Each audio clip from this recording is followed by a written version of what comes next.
Rita, down in Victoria, Exxon have shut their Altona plant, so more, great work there. Sorry, it's in New South Wales.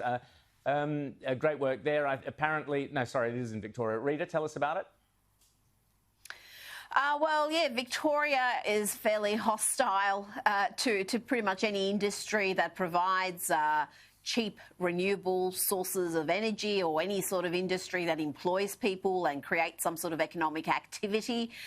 And this is just another nail in the coffin there for the Altona fuel refinery. It really has left so many workers devastated, and it's not easy for people who've worked for years, perhaps their entire lives in those roles, to find a job, particularly a job that pays as well and gives them the sort of security they've enjoyed up until now.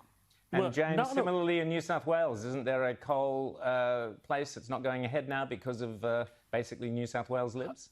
Yeah, there's been another there was another coal mine expansion that was supposed to go ahead, and it got knocked back because, oddly enough, they said, well, they'd already approved some other coal mine earlier, so why do they need to do a second one? But all of these things, you want to talk about national security. This Altona issue is a huge issue for national security because that really increases our fuel insecurity, which we know is terrible already.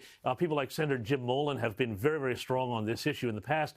But if we don't have the capacity to get fuel out of the ground, and, we had this whole knocking back also of offshore drilling, if we don't have the capacity to refine fuel and create fuel, we are going to be in a really, really vulnerable position. You want to talk national security, that is where I think the main game has to be. And Rita, at the same time, we have the ANZ Bank refusing to finance any kind of... I actually think this is treacherous. I mean, that's my opinion. But we got a letter from Jennifer who says, "Dear outsiders, the ANZ Bank, which enjoys guaranteed protection by our federal government, is now actively working against Australia's economic prosperity." Jennifer writes, "They have decided they will not fund anything connected to coal, our second biggest export, bringing in somewhere around $67 billion per annum." Jennifer writes, "To take up the extreme climate alarmism mantra is atrocious." She says she is absolutely livid, and she's suggested that to them, among other things, that the board all resign. Rita. Well, I think consumers have to make decisions based on their feelings about these bits of activism, because this is activism. This isn't a business decision, it doesn't look like to me. And if ANZ wants to play those so-called moral games, let's have a look at how the business dealings they have with China and the China's communist regime-backed businesses.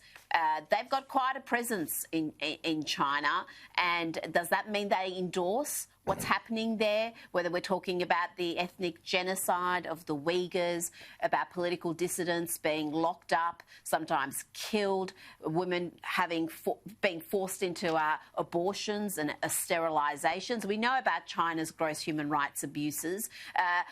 Is ANZ going to be questioned about its dealings with China and whether it's going to withdraw from China? It seems just very selective in the way they have applied this, I don't know, these decisions, decisions that hurt Australia and make us a little bit weaker. It's moral narcissism, as we'll be talking to Roger Simon shortly.